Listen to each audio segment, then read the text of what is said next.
अशोक गुप्ता जी इधर ऐसे आइए, पहले आइए, पहले आइए तो उसके बाद चली जाइए।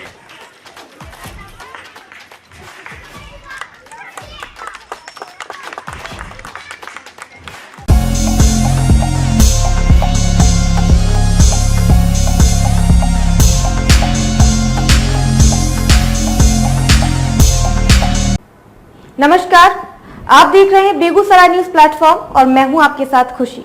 आइए रुक करते हैं आज की बड़ी खबर की ओर। कहानीकार और निबंधकार हरिशंकर परसाई की जन्म शताब्दी पर कवि सम्मेलन।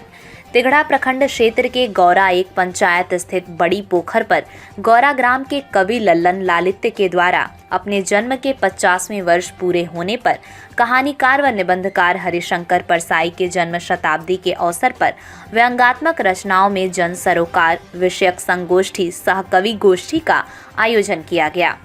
कार्यक्रम का संचालन कवि लल्लन लालित्य ने किया। उन्होंने कार्यक्रम को संबोधित करते हुए कहा, हरिशंकर परसाई कोई व्यंग्यकार नहीं थे, वे एक बहुत अच्छे कहानीकार और निबंधकार थे, यानी कुल मिलाकर एक गद्यकार थे।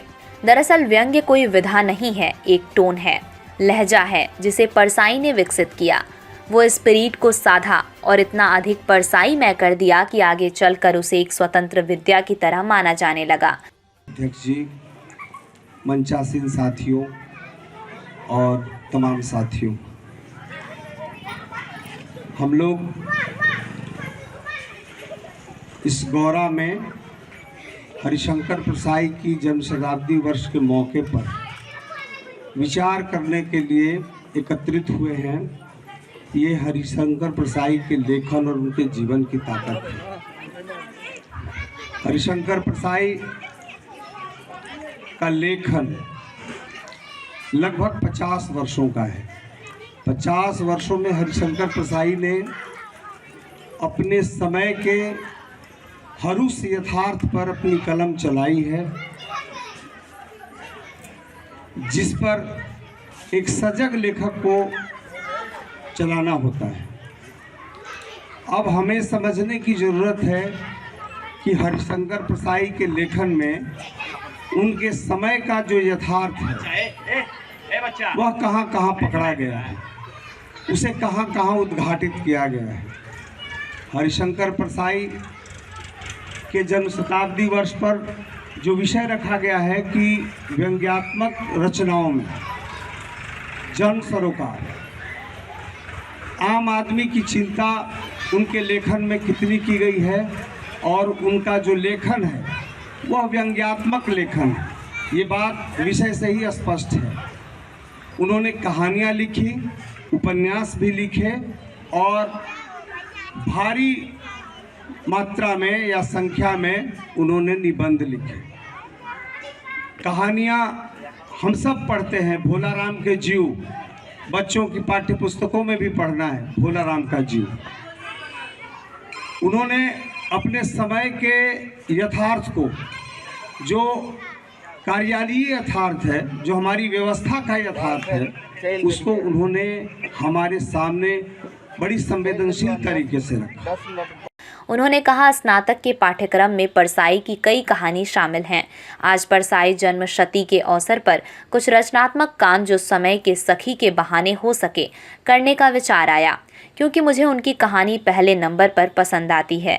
कार्यक्रम में आए कवि प्रफुल्ल मिश्रा ने कहा, जब शर्म की बात गर्व की बात बन जाए तब समझो जनतंत्र बढ़िया चल रहा है।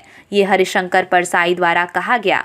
वहीं मंसूर रचक से आए युवा साहित्यकार मिंटू कुमार झा ने कहा, जमाने में अब तो भलाई नहीं है, सगा अपना भाई भी नहीं है। किसे दिल की बातें बताऊं मैं, लोगों को जो पोछेगी आंसू वो माई नहीं है। सुनकर सभी श्रोता भाव विभोर हो गए। कार्यक्रम को सुरेश शेनोई, पवन किशोर, नीलेश कुमार ने अपनी रचनाओं से श्रोता को मंत्रमुग्ध कर दिया। श्रोतागण है या किसी कॉलेज का या किसी ऐसी साहित्यिक कोई सभा नहीं है जिसमें परसाई जी की रचनाओं की समालोचना की जाए, बृहत रूप से उनकी रचनाओं के बारे में बोला जाए, एक व्यक्तित्व के बारे में कहा जा सकता है। तो सबसे बेहतर काम इन्होंने, मैं यही सोचता आ रहा था कि ठीक है हम चर्चा तो कर लेंगे उनकी एक रचना, दो रचना, तीन रचनाओं या जिस रचना पर उनको साहित्य अकादमी का पुरस्कार मिला था, विकलांग श्रद्धा का दौर 1982 में, उन रचनाओं के बारे में, उनकी कमियों, खूबियों, खामियों के बारे में जो चर्चा की जाएगी तो उसके लायक यह माहौल नहीं है। हाँ, उनको याद किया जा सकता है जिसको साहित्य में मान्यता नहीं मिली थी। एक होता है लोकप्रिय साहित्य। लोकप्रिय साहित्य में मैं स्वाभाविक रूप से थोड़ी गुलशन नंदा की चर्चा करना चाहता हूँ। सबसे अधिक फिल्में उन पर बनी, उनकी कहानियों पर सबसे अधिक फिल्में बनी। उनकी किताबों को बड़े बड़े लेखक लेकर के पढ़ते थे, लेकिन इसको लुगदी साहित्य कह करके कभी मान्यता नहीं दी गई। जबकि सबसे ज्यादा आज भी गुलशन नंदा का नाम पुराने और नए लोगों को याद है, लेकिन बहुत सारे साहित्य के बड़े बड़े लेखक जो क्लिष्ट शब्दों में लिखते थे, सब कुछ लिखते थे, वो उनका नाम लेवा कोई नहीं है। बुद्ध ने भी उस समय की प्रचलित संस्कृत भाषा या जो भी भाषा है उसको छोड़ करके लोक भाषा पाली का अवलंबन किया। तो लोकप्रियता होने के कारण, लोकप्रिय होने के लिए सबसे अधिक यह आवश्यक है कि हम तत्कालीन जनता से, तत्कालीन श्रोताओं से, तत्कालीन पाठकों से जुड़े, और वह जुड़ने का माध्यम लोक भाषा ही हो सकती है। हम क्लिष्ट भाषा हिंदी में ही काफ़ी समृद्ध संस्कृत निष्ठ या उर्दू के फारसी युक्त शब्दों का प्रयोग करके जुड़ना चाहे लोग से तो नहीं जुड़ा जा सकता है। तो यह मेरी चिंता थी कि इनकी रचनाओं पर कैसी चर्चा की जाए। मेरा जो परिचय दिया गया है वह इतिहासकार का है। तो खैर, तो मैं सभाओं की उपस्थिति और सभाओं में श्रोताओं को देख करके यह तय करता हूं कि क्या बोला जाना चाहिए, कितना बोला जाना चाहिए। हरिशंकर परसाई ने जिस व्यंग्य विधा का बीज रोपण किया, राग दरबारी में, श्रीलाल शुक्ल राग दरबारी उपन्यास है, हमको लगता है अधिकांश लोग पढ़ चुके होंगे। यदि नहीं पढ़े होंगे तो अवश्य उसको लेकर के पढ़ेंगे, और एक बार नहीं बार बार उसको पढ़ेंगे तो जिस तरीके से रामचरितमानस या अन्य धर्म ग्रंथों को पढ़ने पर अलग अलग तथ्य, अलग अलग मतलब उद्घाटित होते हैं, उसी तरीके से राग दरबारी या हरिशंकर परसाई जी की रचनाओं को पढ़ने पर अलग अलग किस्म की चीजें बार बार उद्घाटित होती नजर आएंगी। यह इनकी रचनाओं की सबसे बड़ी सार्थकता है। बात होती है व्यंग्य की, तो व्यंग्य अलग है, हास्य अलग होता है, दोनों में अंतर है।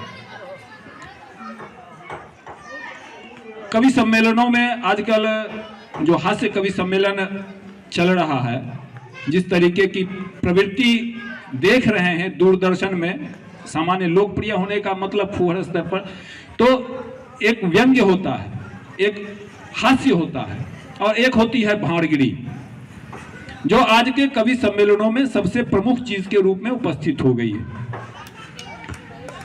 पति पत्नी के नाम पर, चुटकुले कहे जाने के नाम पर उसको बड़े बड़े अखबार आयोजित कर रहे हैं, क्योंकि पब्लिक भी उनकी सोच को, उनके विचारों को, उनकी समझ शक्ति को इस कदर नीचे कर दिया जा रहा है कि आप थोड़ी सी भी गंभीर बात यदि नहीं समझने की या बोलने की कोशिश करते हैं तो लोगों की विरक्ति उधर से हो जाती है।